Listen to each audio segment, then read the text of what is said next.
Right. Good morning. Welcome, everyone. Thank you for joining us this Friday morning. So we want to welcome you guys to the Brunch and Learn series. We're so glad to have you guys, and this is going to be a continuous series here all year. So each month, be on the lookout for a new Brunch and Learn. We are recording the session, so if you have to step away or you miss something, these will be uploaded into the Brightspace course, so you will be able to see that as well. All right. I'm going to turn it over to Jennifer and let her get us started. Good morning, everybody.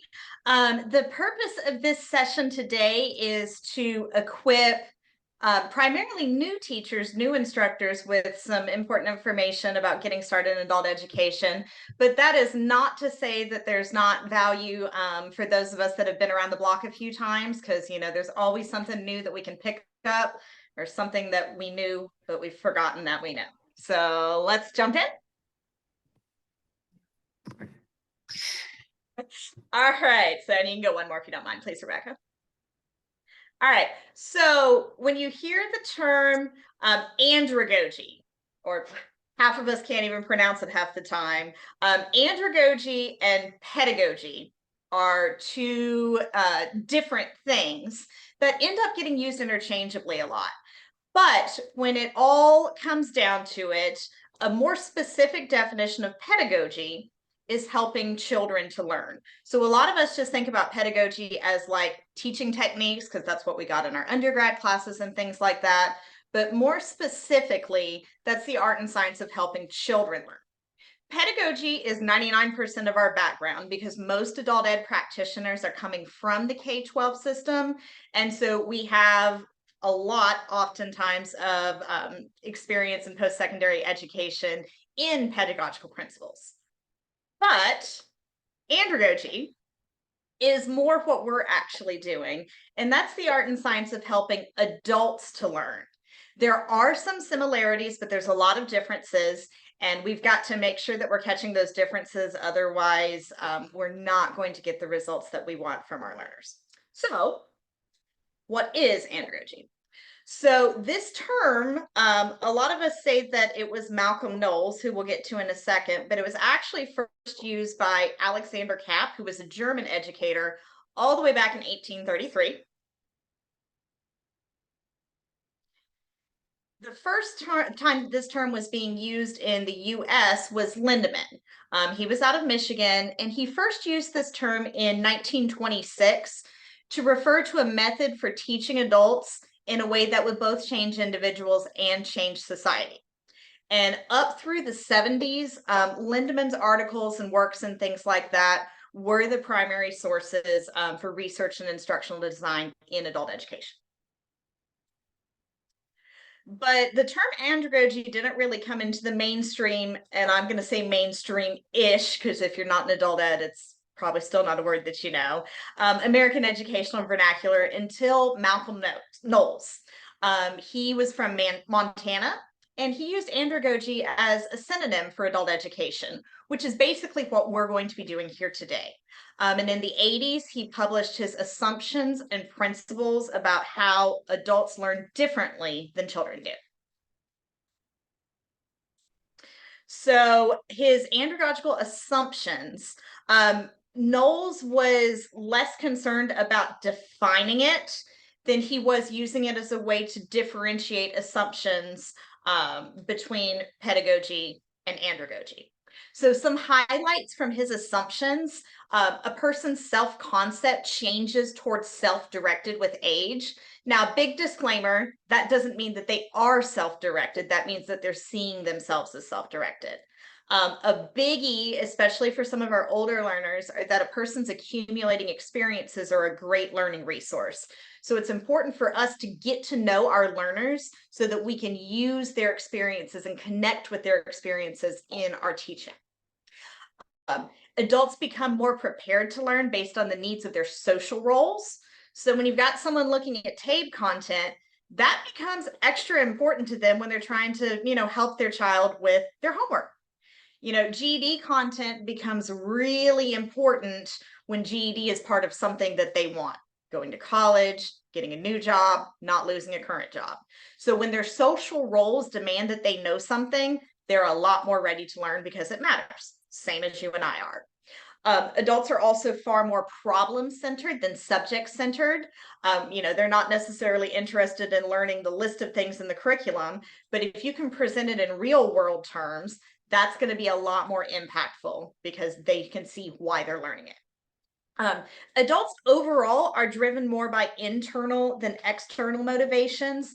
But that's not to say that adults don't like rewards. I'm sure that we can all, those of us who have been at this for a while, have discovered that, writing someone's name up on a poster or handing out candy or things like that can certainly get someone going a little bit.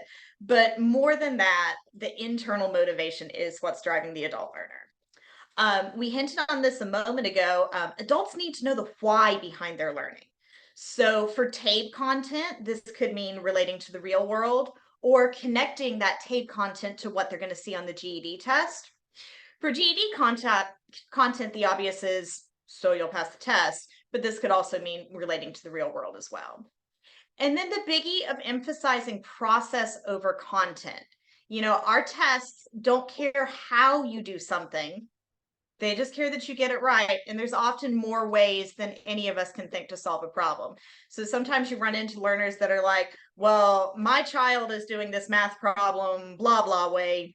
They still like to use the phrase new math for some reason. And I just don't get that. And you can look and be like, that's fine. You've just got to find your way. So Knowles also came up with andragogical principles. And the big highlight out of this is that when you try to use too many pedagogical strategies with adult learners, a lot of resentment and resistance can breed.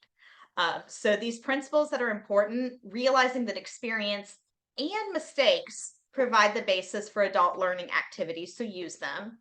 The importance of using contextualization to relate content to the learner's interests wherever possible, whether that be their career interest, a hobby, etc. And then presenting the material as problem-centered rather than content-oriented as much as possible. So when we're talking about the adult learner, let's talk about who that is for a minute. Obviously, no two adult ed learners are alike. When we're in the K-12 setting, for the most part, there's a lot of similarities in who is sitting in a classroom. Sure, they all have different backgrounds and experiences, but for the most part, they've, had the same content, maybe different levels of success. They're in similar life stages, etc. That's obviously not the case in adult ed, so we can't say these are always true, but there are some generalizations that it's important for us to know. So the obvious is that they're not high school graduates, but this obvious is really important because it means that they have not likely completed a successful academic experience. Sometimes, when, we as teachers were in our undergraduate studies or postgraduate studies or whatnot, and we were starting to feel really frustrated with the course, we've always had successful academic experiences, such as graduating from high school, to fall back on. They haven't yet tasted that success. They're also dealing with barriers. This could mean childcare needs, lack of transportation, health issues. They're trying to juggle work schedules for more than one job. And if we go back to Maslow, they can't learn until their basic needs are met. So obviously we're not social workers, although sometimes, we have CCNs and community partners and people like that who can do a lot, but making sure that we can, number one, empathize with the human in front of us, and number two, help them to find those things that they need to be able to deal with the barriers. When I see a student that's, out of it, they're like not really paying attention or something like that, my first question is always, are you okay? Additionally, these learners are dealing with a lot of emotions. Sometimes they're embarrassed because they didn't graduate from high school, or they're uncomfortable with being back in a classroom setting because that wasn't a great place for them before. Maybe they have social anxieties, low self-esteem, etc. And so realizing that there's a lot going on underneath that surface. And then the fact that adult learners are bringing their lives to the classroom with them. They have lived experiences from jobs, raising children, past educational experiences, traveling, all sorts of things that teachers can connect with to make content relevant. And the biggie from it is that learners often know more than they think that they do. They may be, oh, I can't do anything with percents, but they've been a waitress for the past 10 years. They know a lot more about percentages and tips and markup and things like that than they think they do. So just because you don't know the term for something, a learner doesn't know the term for something, doesn't mean that they don't know how to do it. Talking about more about who the learners are, programs are giving, our AB students TABE tests when they come in. And this is, I'm stealing Dr. Hannon's thunder a little bit here, but this is eye-opening that, and this says math, but, obviously this can, go over to reading as well. That E student, second and third grade level. That M student, the concepts, we're talking fourth, maybe through sixth. If you've got a D learner, which we tend to get really excited, that means they're working on sixth through eighth grade math concepts.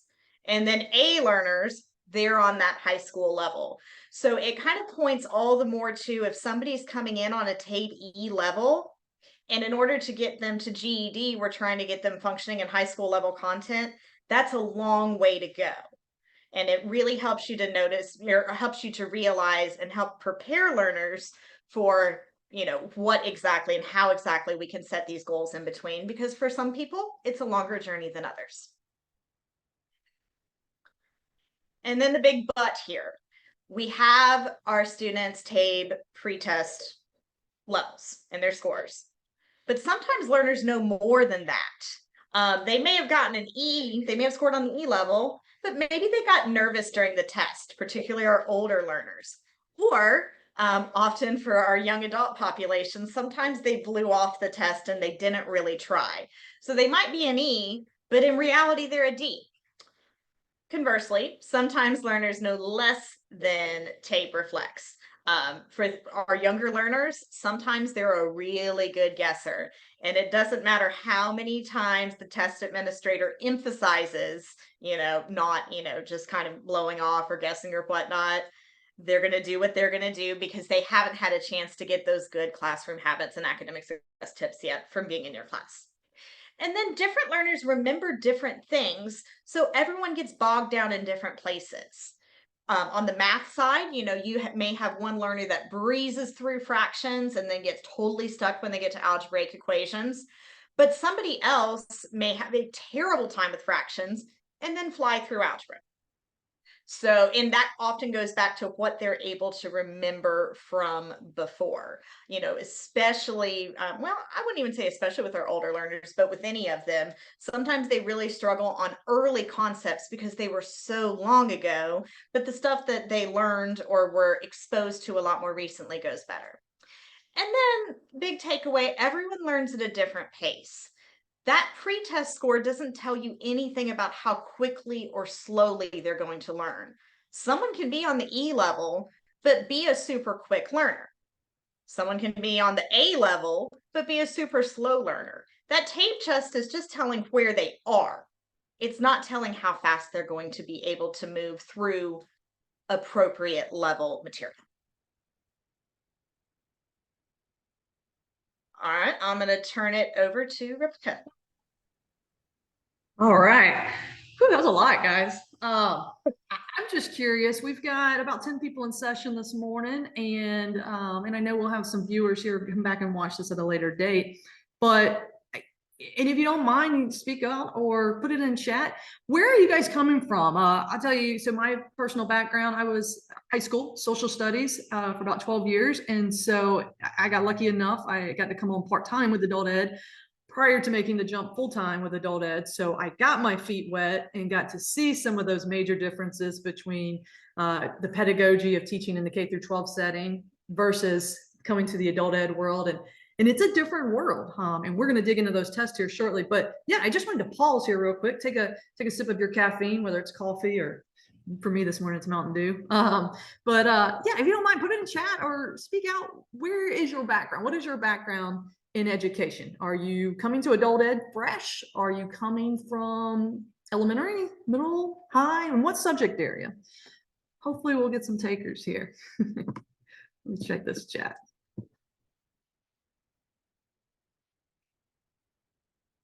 Oh, you've seen it all then.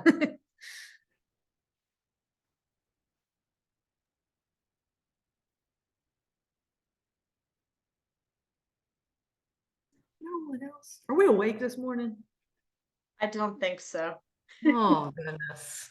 So Nor again, do I blame anyone. I know it's Friday morning. Again, I'm so thankful you guys are here. But if you want to, again, put in chat just where your background is. I think that's one of the most unique things about adult ed.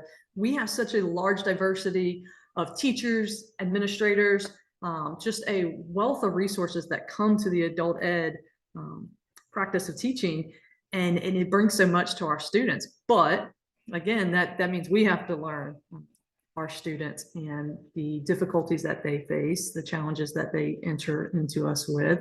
And I was just jotting down some notes from what Jennifer said. The why. I can't. So I've been with adult ed now, I guess that's about 10 years now. And we get those students, and if you've just started this year, you will get those students that come to you and they just look at you with this look like, why do I need to know this? I'm 35 years old and I've never used this in my life. And sometimes it's we have to, obviously put that in perspective for them, like, well, we're getting through this test and this is the why we need to know that. But another important thing that Jennifer mentioned from the teaching standpoint on that is making it relevant and contextualizing our learning. I think that's so imperative for our learners, particularly. They're bringing in those real world experiences that they have. They're bringing in all those challenges that they faced in their life, and we can utilize those. We can put those into our teaching to help then make those connections with the content that they're presented with on the TAID test, the WIN test, and the GED test that we'll talk about here shortly. I think the other big thing that I highlighted, and again, if we're just looking at who our learners are and the teaching practices here, is that our students are coming to us, and I know even at the high school level, our students came to us with their home life in their book bag, so to say. They brought those issues into class, but it's so much more apparent in the adult education classroom. You can really tell, and unfortunately for us, a lot of times that's where we lose our students in terms of that retention, that motivating factor. If they're dealing with some high stress things at home, then we lose them. So we really have to make those connections. We have to make our time with them, just maximize that time.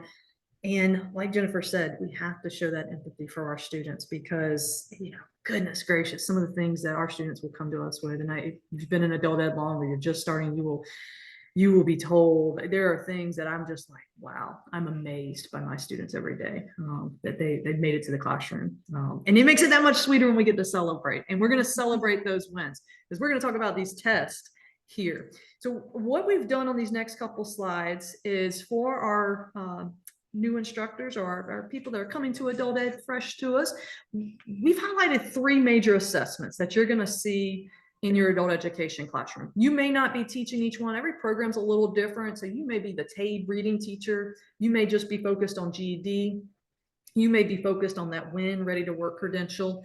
But we wanted to spotlight each of those and give you a little bit of information on each of those. And so we'll look at that. By all means, I see we got a couple more chat. Let me see who we got here. Adult ed since 2010. Oh, so Ms. Martinez, you've seen the old test versus the new test, which we'll highlight here as well. Yeah, so a lot of changes with the adult ed there. Okay, so let's look at these tests. I'm sorry. I'm just going to say we've also got some ELA secondary education and some retired elementary. And, it's interesting, if you're coming from the high school setting, you usually, are feeling good about one end of the content spectrum and one end of, those principles. And then if you're coming from elementary, it's really different, but you also usually have really good skills for teaching those basics. So it's just so neat what our backgrounds help bring to the table. It is. And again, I'm going to infuse just a little bit. My program, I'm with Aiken County school district. And I have 3 teachers that we kind of teach with. We each get our own students, and so we teach them from TABE to GED. But it's neat because we have an English teacher, I'm social studies, we have a business education teacher, and then we have a former Spanish teacher. So, and last year we had a science teacher on staff. So yeah, it's neat to see all the different infusion of content knowledge, and just different classroom experiences and how it can all relate to our learners. So yes. All right, so let's dig into these tests. And guys, please, by all means, if I go too fast or you want me to highlight something else, please just stop me. By all means, just inject it anytime. You can unmute yourself or you can put it in chat. And Jennifer, I'm sure, will be checking that chat for us. Okay, so the first big test, and Jennifer's already highlighted this a little bit, is that TABE test, that test of adult basic education. Our students that come into our program, they complete orientation, they do the paperwork, and then they're administered the TABE test. And this kind of, for me, what I always tell my students when they come to me after taking that test, I'm like, this was a test to kind of give me an idea of where your skills are at and where I need to start with you at. It has no bearing whatsoever on your placement in my class. It's not a pass-fail, because of course that's what they're thinking. They're like, I did awful, I failed. Like, and we're like, no. So what we try to do here is call an assessment, not a test. Because yes, as Jennifer also highlighted, our students, unfortunately, for many of them, did not experience success in their K through 12 setting. And that's why they're here with us. So they already kind of have that high level of fear and anxiety towards tests and these different types of assessments that they're giving. So again, it's a measure of the basic knowledge and skills for adults in math, reading, and language. And I know majority of our programs are doing math and reading TABE tests. I will just a quick insert because I got to put it in there. I had a student, he is a former student, so he was here last year with us. His TABE test rolled over. He joined us, I think, in early May.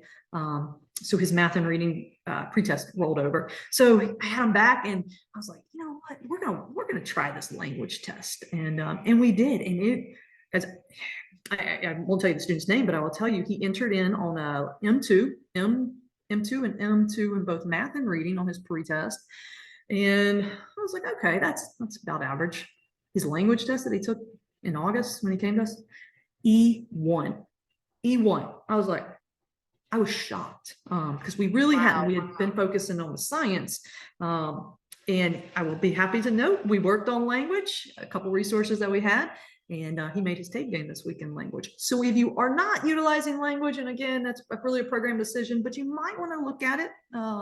It will tell you some information and that maybe a little eye-opening. These students are not as well versed as I think we think they are in the grammatical skills. So anyway, enough said about that. But yes, the TABE test is offered in those 3 subjects, math, reading, and language. Okay. So how they achieve success, they take the pretest, right? And then after 40 hours, we are to administer what's called the post-TABE. When they take that pretest, they're taking it in book 11. That's just the current version of TABE that we are on. That doesn't change for us. And here in the next couple of years, it'll change to TABE 13 and 14. But we are currently in book 11. And so the pretest is usually done in that TABE 11. And the student, and I'm going to show you the highlighted scores here in just a second, but they're put on a level, and it goes L, E, M, D, and A. And again, I'm going to show you that in just a second. And then they're given a scale score. Okay. So when they reach those 40 hours after instruction, and we give them the post-TABE, we give them in book 12, so 11 to 12, and they take it in the same book, so to say, the leveled book. So they were M, well, there is an exception to that, but generally they do that. So if they were M2, we are trying to get them to an M3, and that would be their measurable skills gain. Okay. There are some exceptions, and I'll highlight that in just a second. But as we're just doing an introduction here, generally speaking, you're trying to go up 1 level. So if they were an M3, then we'd be trying to get to an M4. If they were D3, we would be trying to get to that D4. And like my student in language, he was E1. So he made his TABE gain, and he improved his score enough to reach the level 2 in book E. So, and again, South Carolina, the learners take that TABE pretest at the beginning with adult education program. They then take it after 40 hours of instruction if they're still with us for the post-TABE. Okay. I'm going to go ahead and Jennifer, tell me if my screen does not switch, please. But I wanted to kind of, it did switch. Good. Let me make this bigger here. While she's doing that, oh, I was going to say, while she's doing that real quick, when I first started, I thought that 11 and 12 had to do with 11th grade and 12th grade. It is just the number of the version of the test. There is no relation in those things. I spent a good 6 months thinking that when I first started. So I just want to throw that in there. It doesn't have to do with grade levels. It can be confusing. TABE is probably the most confusing test for me when I started and I had to learn. But when your students take that TABE test, whether it's the pre or the post, you'll be provided an individual profile report. Report for your students. And this is what I was referencing right here. So when you get this report, you will see this chart at the top of their paper. And again, for our students, they're looking at this like, what does this mean? So we kind of have to break it down for our students. This individual, this sample report here, they took the TABE in each of these 3 subject areas. You can see they were a level M. Now remember, I'm going to go back. Remember what Jennifer said. Level M is elementary level. And we have to be careful on how, we communicate that with our students. I usually tell them you're moderate, you're right in the middle. So you're not super far down. We've got some work to do, but we'll get there. So we have to be kind of creative in the way we address these different levels. We know what they truly mean, but for our students, we break it down a little bit differently. But you can see the total number of questions and those that they attempted versus obtained. Here's the scale score. Okay, so that kind of tells you, I can put in the resource if you'd like more on this. TABE has a wealth of resources to kind of break down these scores. The math, reading, and language scores are slightly different. They're not too far off, but they are slightly different. But here's that NRS level. Okay, and this is what I was talking about. Now, again, I think I'm going down the limb, but I think I'm right. The majority of students, I know for our program at least, come into us at a level M, NRS level 2. Okay, and that's math and reading across the board. They're coming there. So this M4 is actually a little bit higher on the scale. As Jennifer said, we get excited for the D level students. I'd probably be excited, like, okay. But so this is a really good score. All right, and then over here, this MSG, will show you whether or not they made a gain. So this is after they've done their pre-TABE and they've taken their post-TABE test. This just gives you the message, yes, they made a gain, or no, they did not. So the student did not, when they took that post-TABE, they may have made a scale score gain, which we can talk about there because we want to celebrate that as well. Unfortunately, they may have made the scale score gain, but they didn't make the level gain. So for our purposes, funding purposes, unfortunately, they did not make that measurable skills gain. And we would retry this test, okay? For the TABE test, you can administer it after 40 hours if your student does not make that initial gain. So we've had students, we've been in school since July, and if a student has been coming regularly to our 4-day week program, we've had students go ahead and set up for post-TABE. And so I've had a couple make a gain, I've had a couple that have not. Mine that have not, we're back at the table, we're still working. After 40 more hours of instruction, we will do the TABE test again. Okay, so 3 times in the year we will try that for them to make that gain. Okay, so this is in the PowerPoint that you will have. It's uploaded in Brightspace, so you can kind of look through this document and kind of get a little bit more information on TABE. For our teaching practices, what the TABE test will show us as well is areas that our students were proficient in, kind of proficient in, or not proficient at all. What always amazes me is I look at the number of questions and then, how many that they got right. And it's sometimes that's like, wow, I mean, they gave them points, but it's, not always that high. So again, if you're looking for where to start from that TABE test, and you're just getting started, the TABE report here, this profile report that you'll get for your students from their TABE test will kind of give you a breakdown. Sorry, I'm gonna use my mouse here.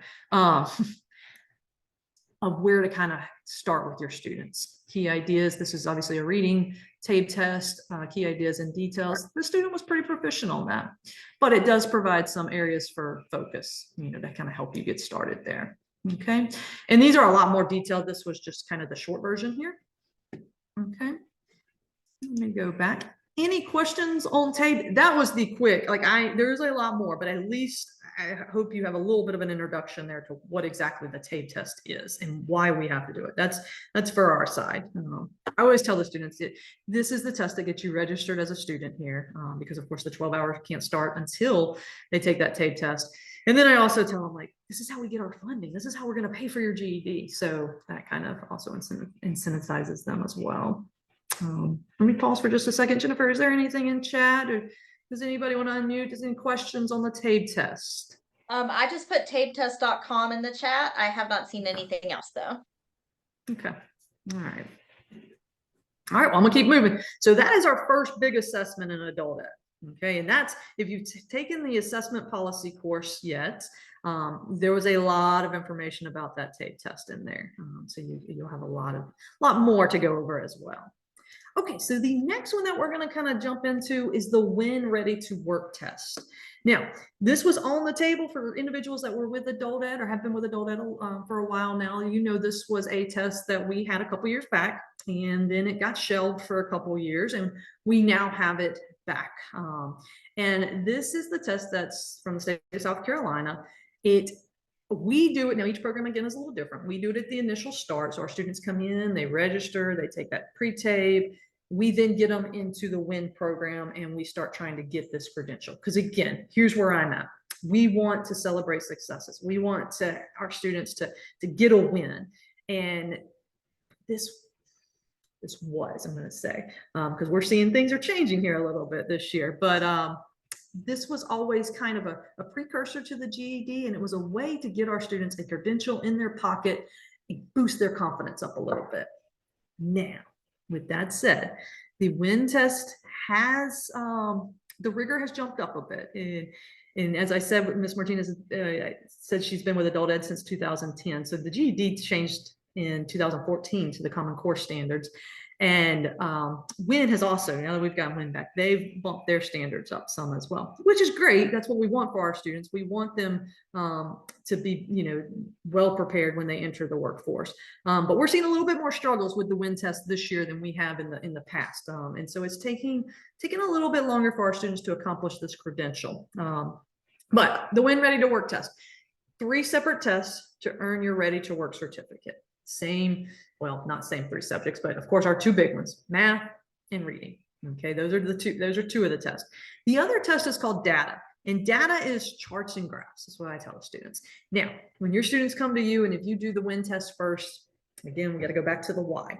They come in and say, okay, we're going to start on our WIN test. They're like, I'm here for my GED.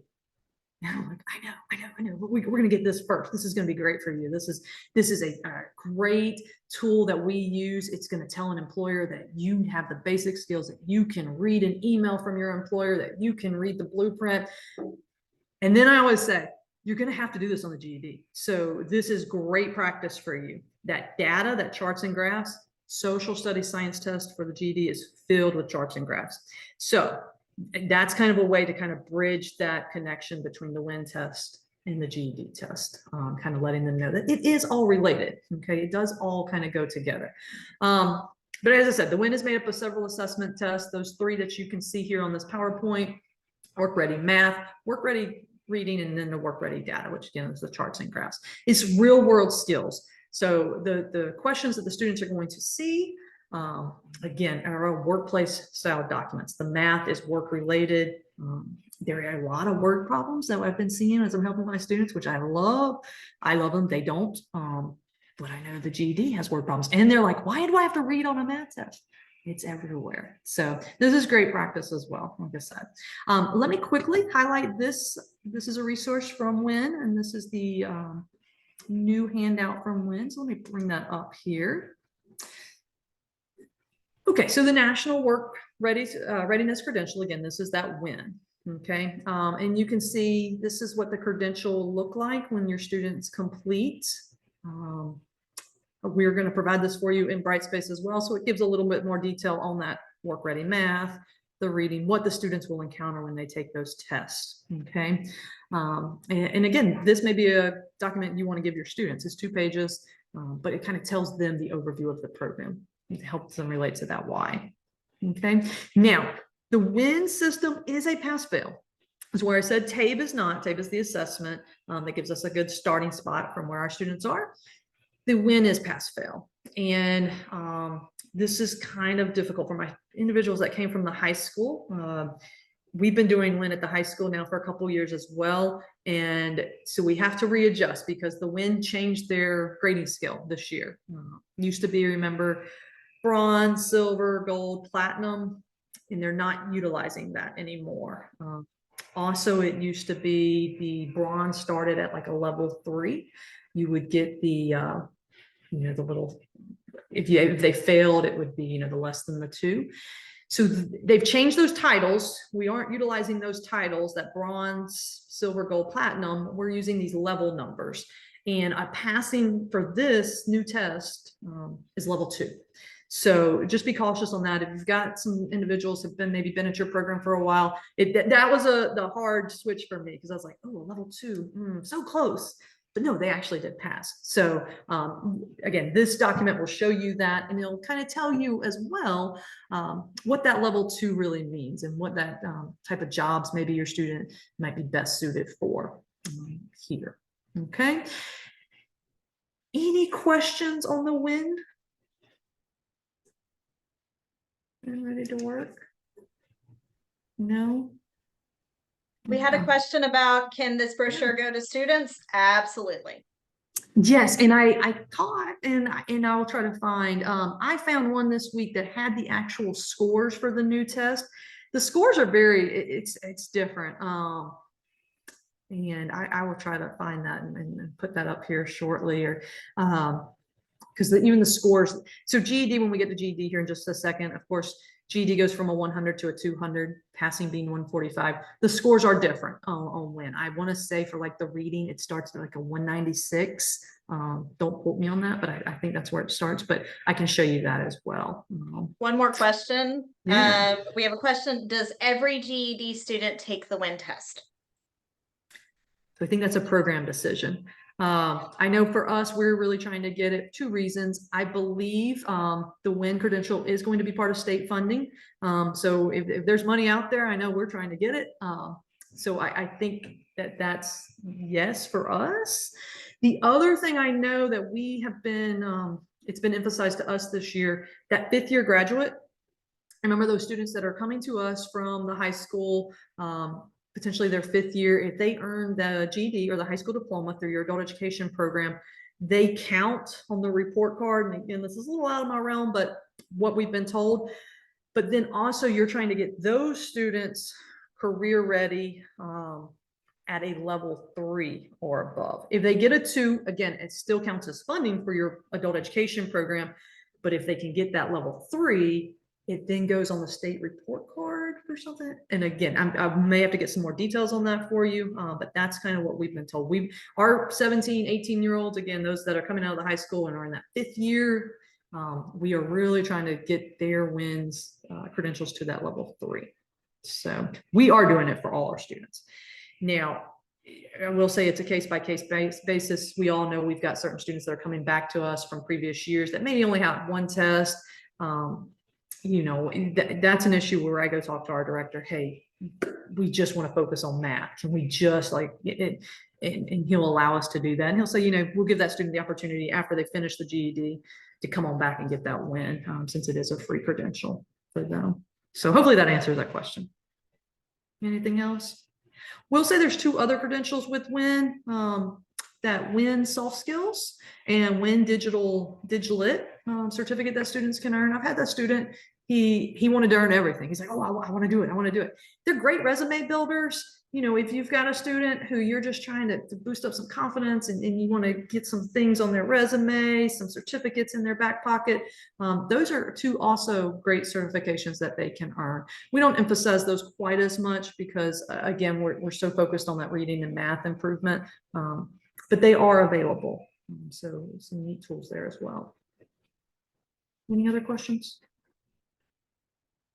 All right, let's go to my favorite now. GED. All right. So the GED test. This was the doozy when I came to adult ed. Let me tell you, I thought I knew it all.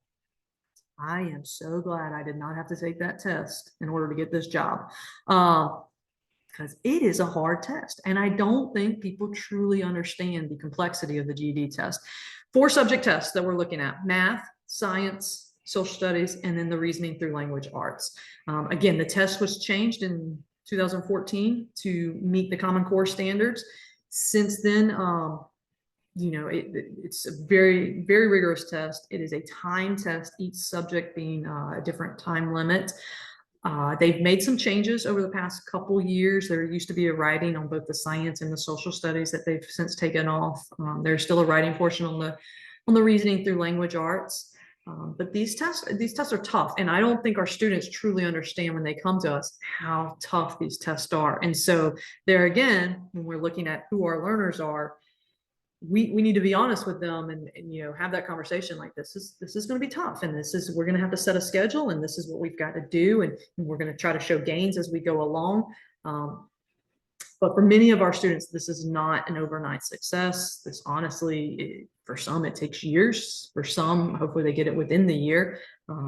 But yeah, I think that's probably the biggest misconception with GED is that, oh, it's easy. I'm just gonna go back and get my GED. I'll be done in 2 weeks. No, that's not the case for many students. Okay, so again, the 4 subject test. Each test you'll receive a score between 100 and 200.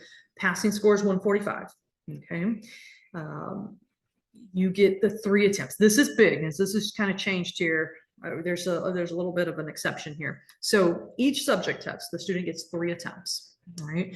If after the 3rd attempt, the student has failed the test again, okay, say science, then they're put on a 60-day wait. Okay. Now, what we've been told this year is that it does restart for the new calendar year, not the new school year. We're always different.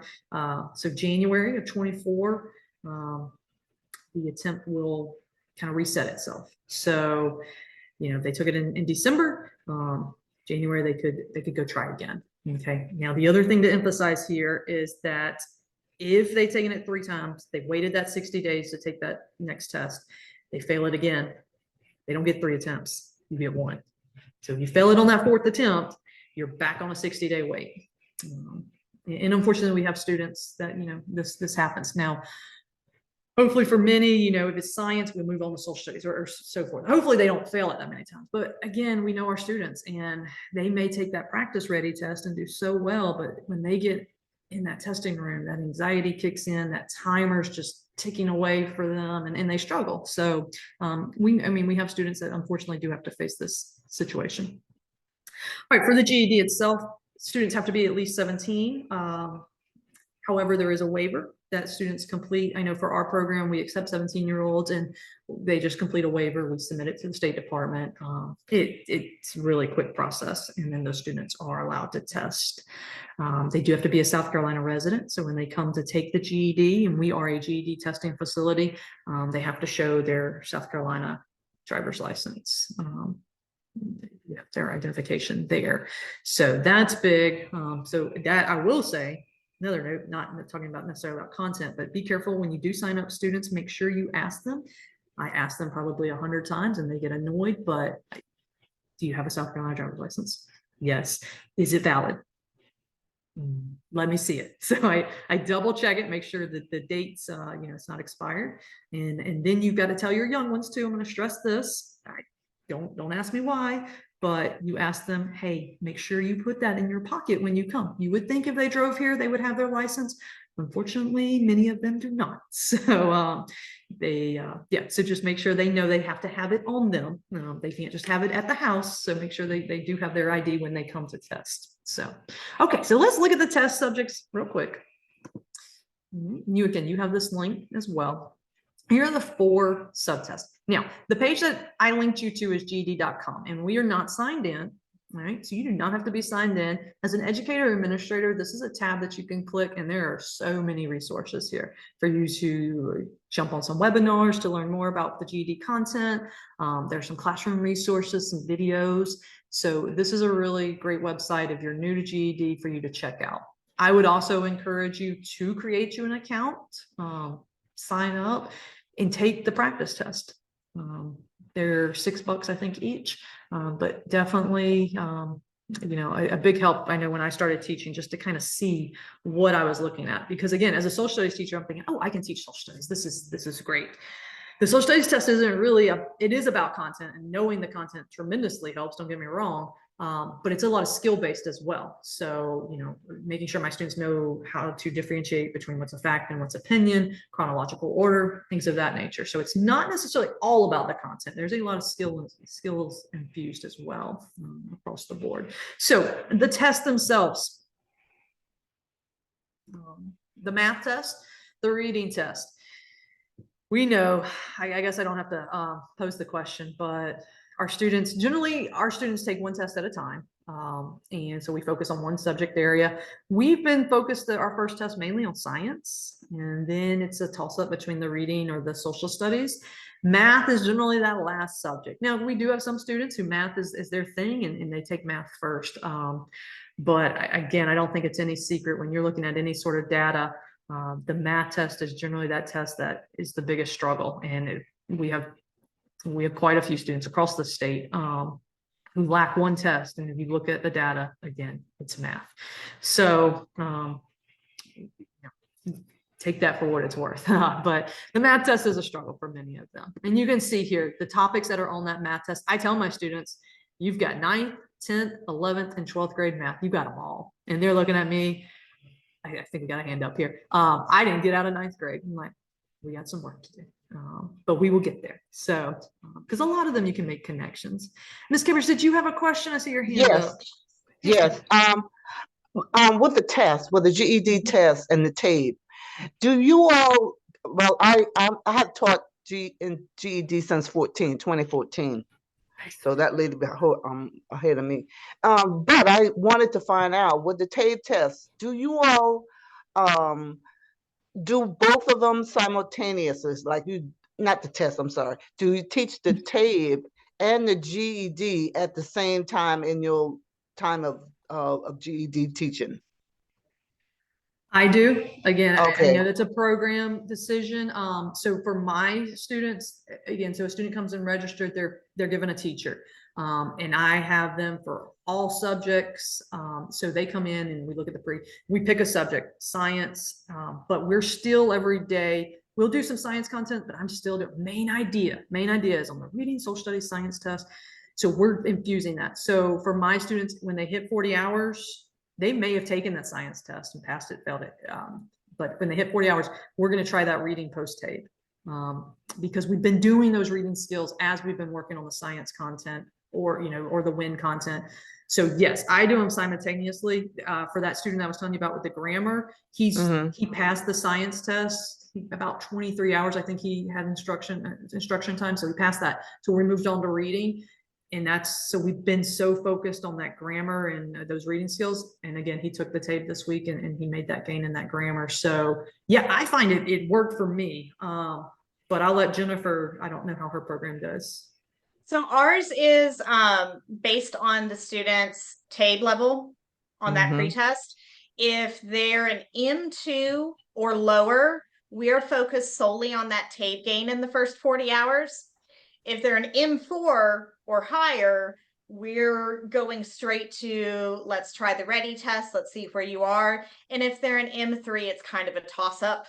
We'll kind of have them doing, but so for us, it just kind of depends on how they did on that TABE pretest. Sometimes for that M3, we're kind of like teaching them the M concepts and then working them into the GED. Sometimes we're seeing how those GED readies went and then moving back if we need to. But so similar to Aiken, but yeah, ours is more, what does that particular learner have? Okay, that is my problem here. That M is hard for some of them to get out of. Yes. I mean, I have had that M is something. And so, because if my come on a real low level of the M, and it's a lot for them to get out of that M. Some of them take the whole year, and some of them get upset about it. And so I just don't know what to tell them. I mean, I don't, because my director's new, and so she's saying the 40 hours tape first. No, after the 40 hours, if they pass it, the 40 hours, and then they take the post-test, and if they make a gain, then they go on and start working on GED. But if they don't, this is where I got the trouble people coming in. If they don't, they upset. And so they have to do it all over again. And I get some that's in, I call it pre-primer. I mean, they just can't read at all. I mean, I am baffling. I'm the only teacher too. I'm same. I hate that situation. It's really tough. I think there's something to be said for, you know, they've done, especially if they were like that M2. Now, we're not looking for them to get to D. We're just looking for them to go from like M2 to M3 in our program. You know, if they've got the gain, we're good to go. But if they don't get the gain, sometimes there's something to be said for throwing them the bone of a GED ready test, like the GED science test. And then that way, you know, they can kind of see where they are with that. And, oh, I guess I wasn't quite ready for this. And then they can kind of like almost make that decision, quote unquote, for themselves. But sometimes throwing a GED ready out there, even if the gain didn't happen, can be good for, you know, keeping them hooked. Rebecca, Dr. Hen, you may feel different. No, I think so. And can I ask, we're not going to jump into resources today. It's going to be our next couple months here. But I am curious, what is your major source? Like, what resources are you using in class? New Readers Press. New Readers Press, yeah. We do have available that taped GED pacing guide. And it kind of bridges. Are you familiar with that? Yeah. Yes. Okay. So it kind of does, I mean, for your students' sake, you know, kind of bridge together those skills like, hey, you know, this is what's on the tape and this is what you're going to see on the GED. So if we get these hand in hand, you're going to rock right through this when you make this gain. I'm with you. That tape is so tough. Yes. And especially that M2 is where they're at, and it is so tough to make that gain. I totally understand where you're coming from.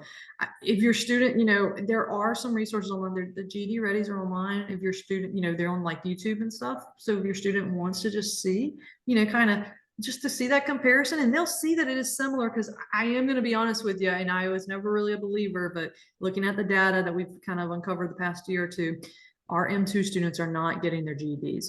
So if they truly are scoring at the M2 level, they're not ready for the GED. Now, I totally agree with Jennifer. Give them a bone. You know, they work so hard. Let them try it.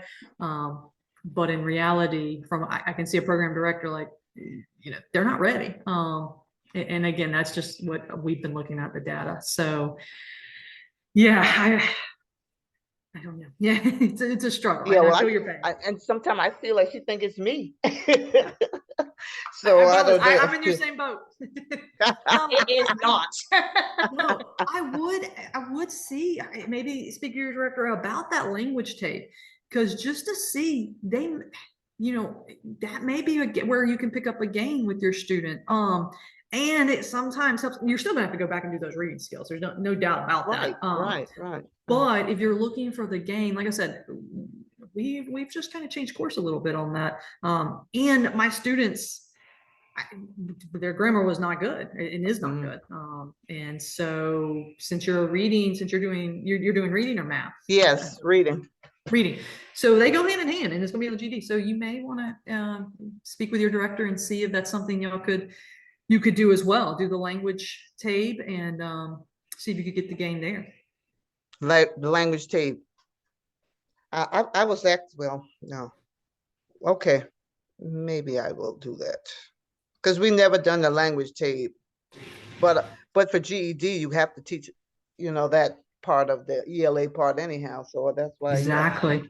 And I'm telling you, you're going to be, you're probably going to be baffled, because I'm like, wow, capitalization, subject verb agreement. Yes. Ooh, they do not have it.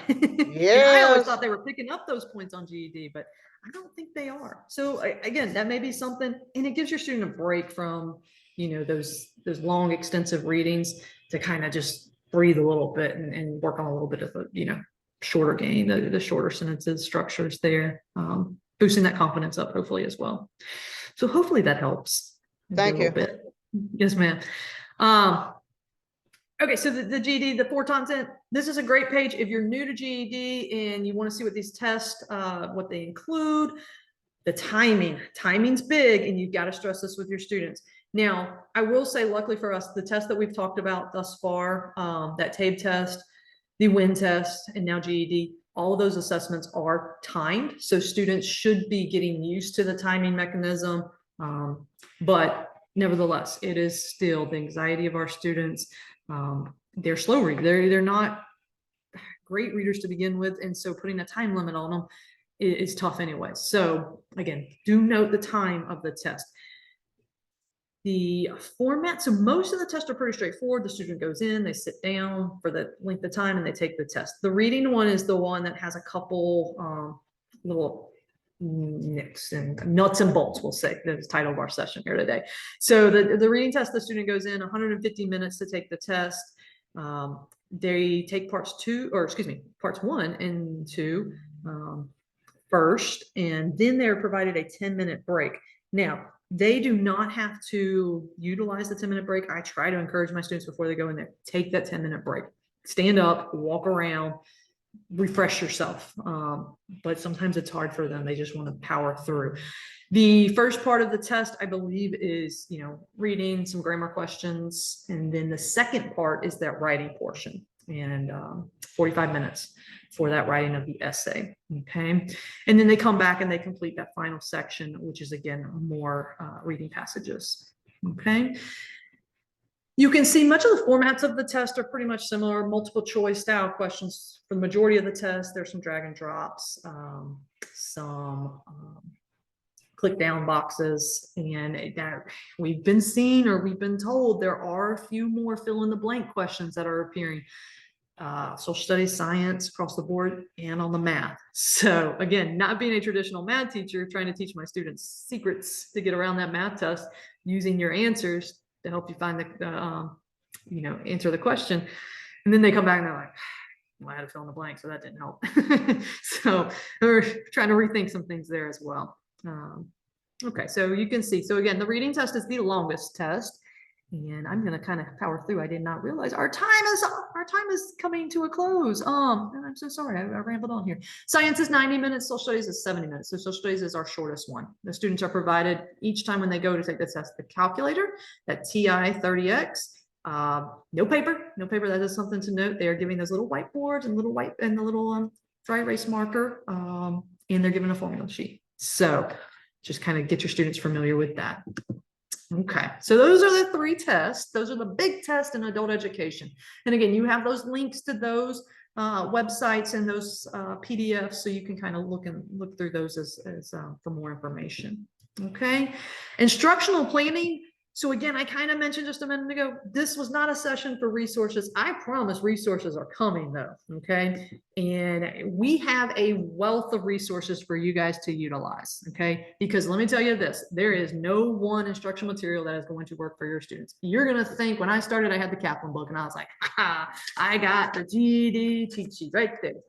No. Okay, so what works for one student is not going to work for the other student. You're going to go through various resources, but we have some great resources to share with you over the next couple of months. So I really hope you'll join us as we kind of venture out through those and explore those in more detail. Okay.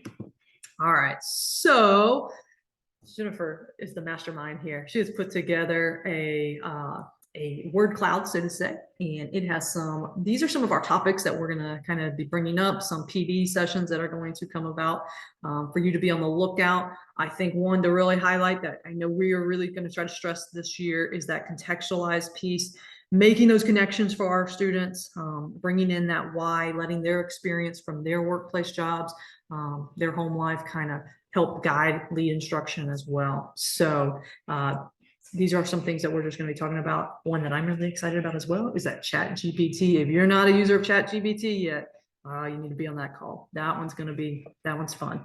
Okay. All right. Again, I thank you so much for joining us this Friday morning, taking time out of your day. Hopefully you had a nice, lovely cup of coffee there. One thing I will remind you, please go back into Brightspace. The PowerPoint is uploaded there for you. Make sure you fill out that September professional, but the evaluation there, that's at the bottom of the September module. And that's how your certificate will print. So if you will, make sure you do that. And is there anything in chat? And Jennifer, I'll let you close us out here. It's 11 o'clock.